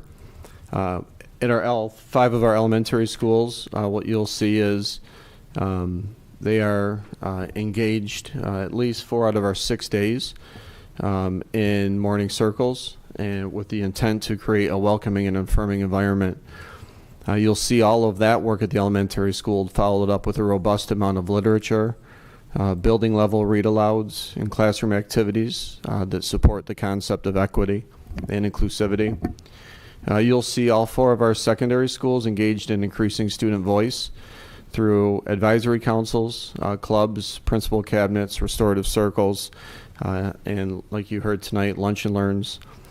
You will see our equity coordinator creating his own student list of check-ins with students that either need support from being harmed or with those that need to repair harm that they have caused.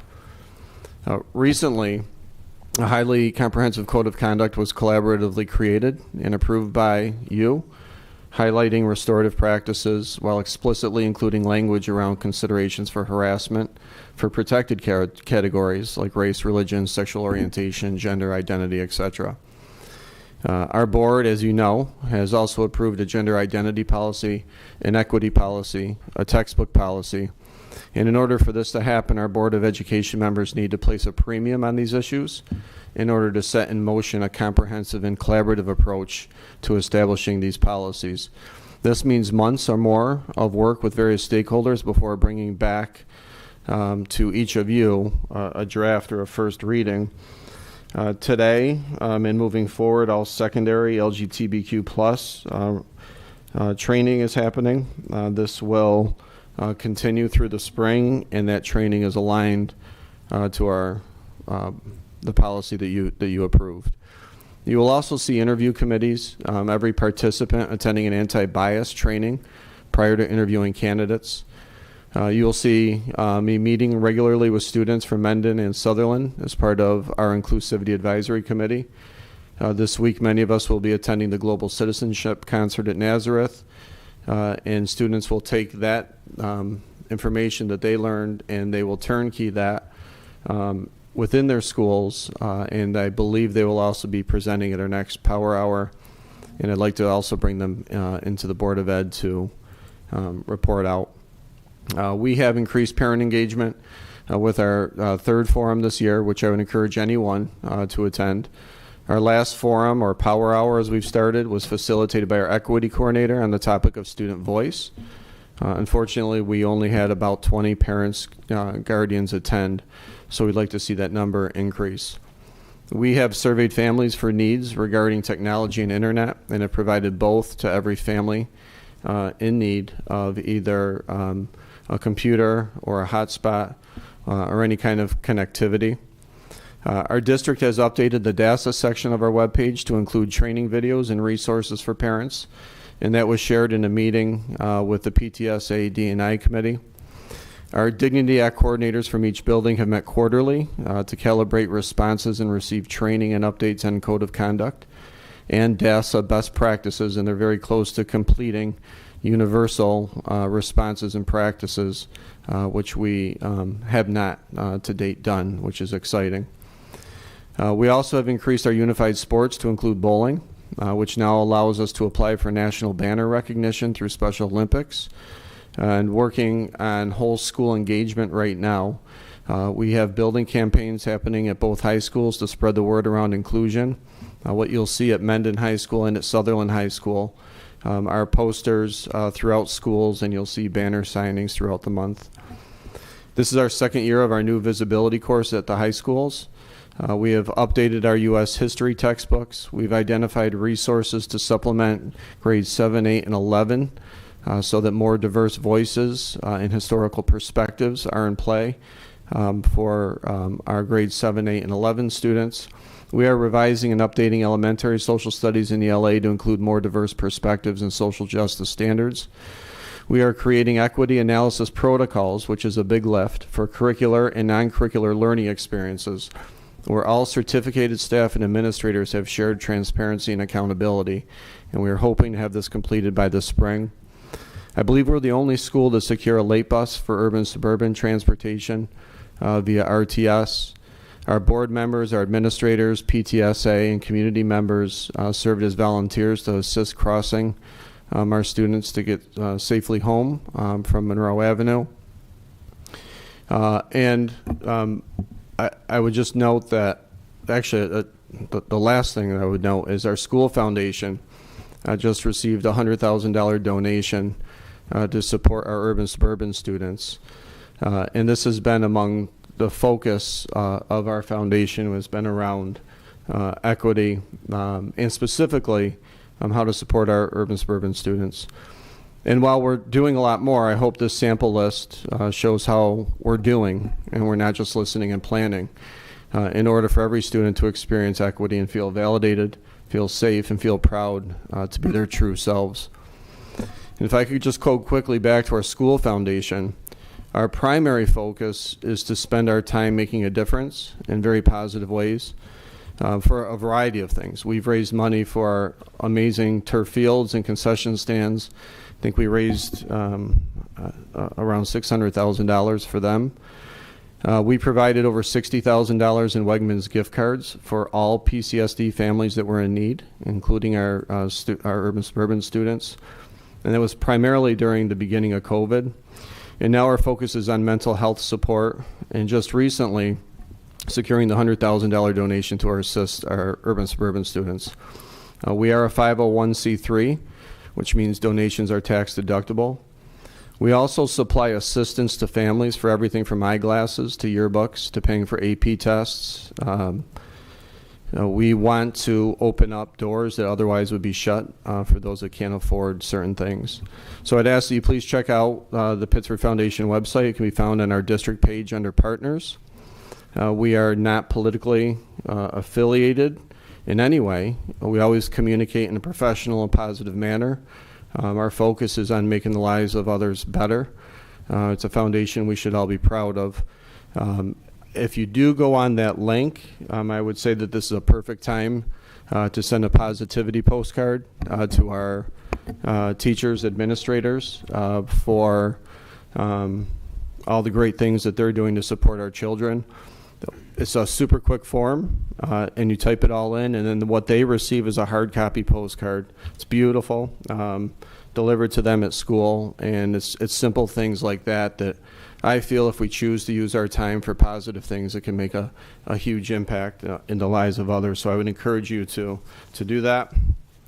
Last thing, I would just say congratulations to our Mendon boys for making it so far in section states with a heartbreaking loss, and our girls, wishing them good luck this weekend as they travel to Hudson Valley for hopefully 2 games, one Friday and hopefully the final Saturday. Thank you. Thanks, Mike. May I have a motion to approve the consent agenda, please? Thanks, Pete. Jeff, thank you. All in favor? Opposed? Motion carried. Any old business? New business? Okay, with that, we will enter into public comment. I have 4 public comments this evening, and I believe everyone who has opted in for public comment knows the rules of engagement by now.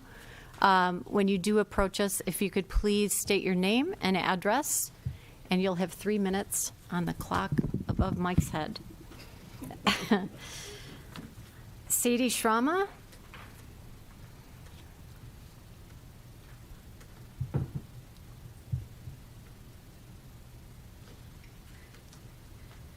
Hello.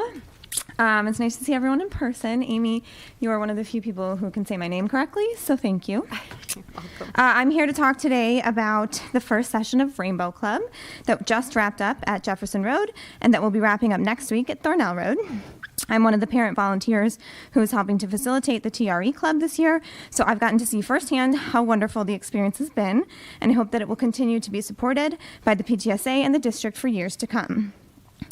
I know there has been some hesitation about whether this is a club that our district administration would like to support, and I thought it would be helpful for the board to hear a recap of the program from a parent's perspective. After our final meeting next week, was supposed to be this week, I got stranded in Florida. It's a long story. But after our final meeting next week, I will look forward to sharing more from the kids' perspectives. They've been brainstorming some ideas for Pride Month that they'd like to share with the board. But this is from me this week.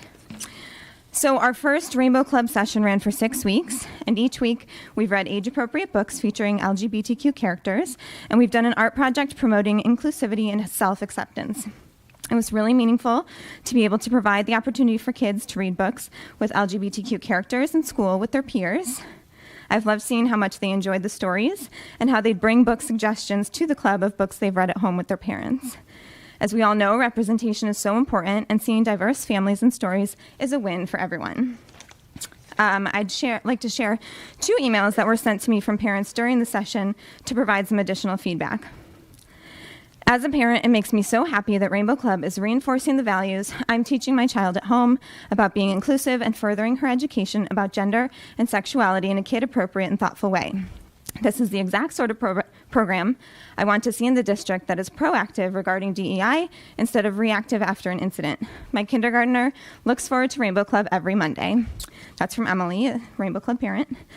The second one, I wanted to take a moment to thank you for your time and attention to this program. It is so important to foster inclusivity and empathy in our youth. I've been so impressed with the artwork and projects my child has come home with, and she really loves her time at Rainbow Club. And that's from Shelley. There is an alarming extremist trend across the nation of initiating policies that actively harm LGBTQ+ youth. And for some reason, these extremists have decided it's not okay for children to be themselves. Unfortunately, their ideas are becoming more mainstream and infiltrating school districts, boards of education, and policies. I can't even imagine telling a child that it is wrong for them to be true to themselves and be who they are. It's unacceptable. I've been so proud to be a part of something here that is so overwhelmingly positive for our participants and encourages kids to accept themselves and others as they are. It's really been a beautiful thing to see, and I hope the district is proud of this club as well and supports its moving forward. Thank you. Thanks, Sadie.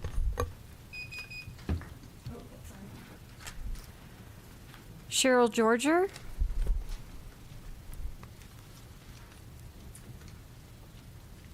Hi, my name is Cheryl Georger. I live at 70 Woodland Road. I would like to first thank you for finally unmasking the students and staff. As you all can see, mask or no mask, it made and makes no difference in a viral spread. I suppose it takes people personal experience to come to these conclusions that we have known for decades. Nonetheless, I'm happy. What I want to discuss is testing healthy people in your district, your staff. I understand that you've received funding to mask, clean, promote vaccine, test healthy people, and more. At the start of the year, I'm sure you collected data that showed vaccinated or unvaccinated. It made no difference in the testing who tested positive. Just as many or more vaccinated were testing positive. Again, another interesting part of health that most people forgot. If you have no symptoms, you can't spread a virus, yet the testing continues. I realize the funding is related and tied to this. However, this is harassment and discrimination towards a person or people who have decided to not divulge their vaccine status. I ask you, does this make any sense?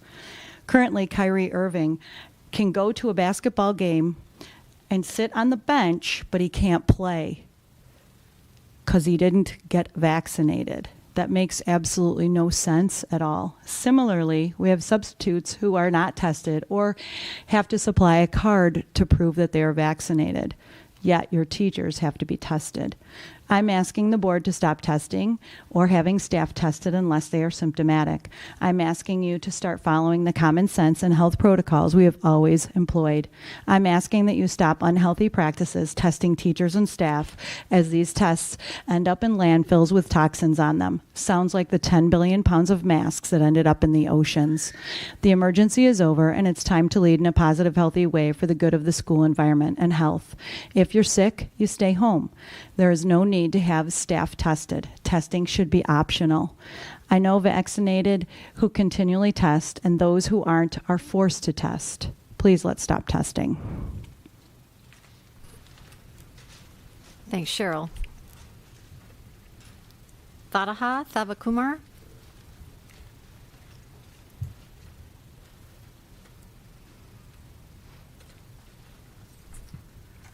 Hi, my name is Thadaha Thavakumar. My pronouns are she, her, hers. I put my address on the card. This comment is on behalf of countless Pittsford parents who could not be here tonight and was reviewed and directly endorsed by at least 20 Pittsford families. Pittsford schools have updated their code of conduct, reflecting more restorative and inclusive practices, written an equity policy and a gender identity policy, and made a public commitment to combat racism and many other acts of harm. You've also asked the public to hold you accountable. Internal efforts and piloting curriculum changes are also occurring in some classes. Pockets of improvement are occurring, and we want to continue to give praise where it's due. There have been many advocates who have engaged within the district, including Mr. Vincent French. However, it's time to prioritize the safety of our marginalized kids over the comfort of the adults. Let's not react and wait for more harm and headlines. Let's unite as a community for equity and be proactive. Here are some ideas of what is needed. Bias training for all staff, best practice for diverse youth to be implemented. This includes the use of gender-neutral language in all areas, like the classroom and written marketing material.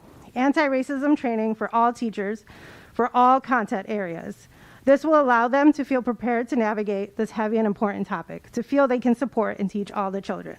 Age appropriate for kindergarten through 12th, inclusive teaching of accurate history and celebrating and seeing diversity in their curriculums and the books they read. We cannot control the factors outside of the school day which impact children, but we can make the experience a better one within the walls and the hours they're in school.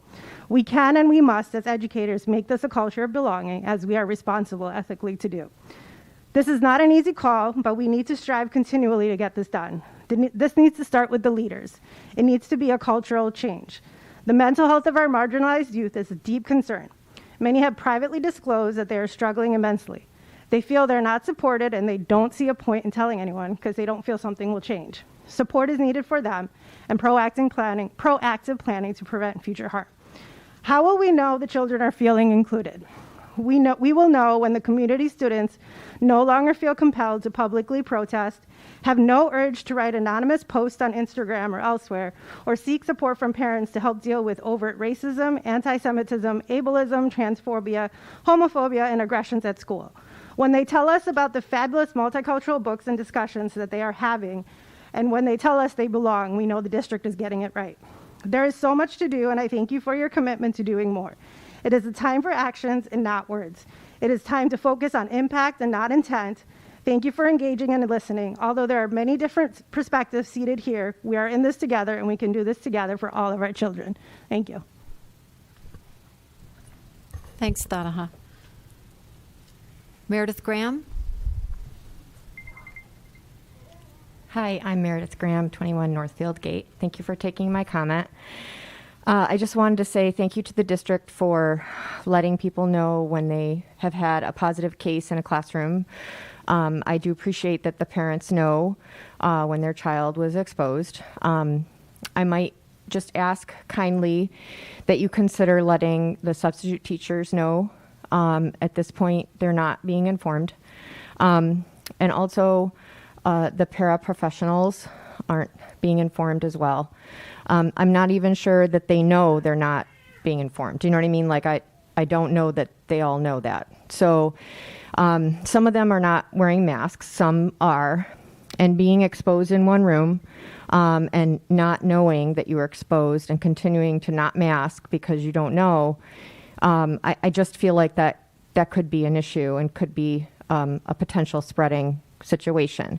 I recognize you can't possibly tell everyone who's come into contact with someone because obviously kids in the hall, they're going to talk, they're going to do whatever. They're not in a class together. You know, I understand that completely. And so I would just please ask that if there's any trends that you please let a grade level know or, you know, a certain group know, depending on what you see as a trend. Just as an example, Barker had 5 cases that were posted on March 14th. Now, I know that's the state website, and that's all I have access to, so that's what I look at. So I don't know if they all happened in one day, or I don't understand the data completely because I don't know. But to me, you know, and my kiddo is, of course, there. So I'm just thinking, what's the trend? What are we seeing there? And you know, should we test? Because we have all these tests and we're ready and we want to catch this and do the right thing. There's a lot of folks, you know, just want to do the right thing. So I just respectfully ask that if it's possible somehow, some way to let everyone know who's exposed, that would really be great. Thank you. Thanks, Meredith. Okay, that's the end of public comment. We're going to close that down. May I have a motion to adjourn, please? Thank you, Ted and Sarah. All in favor?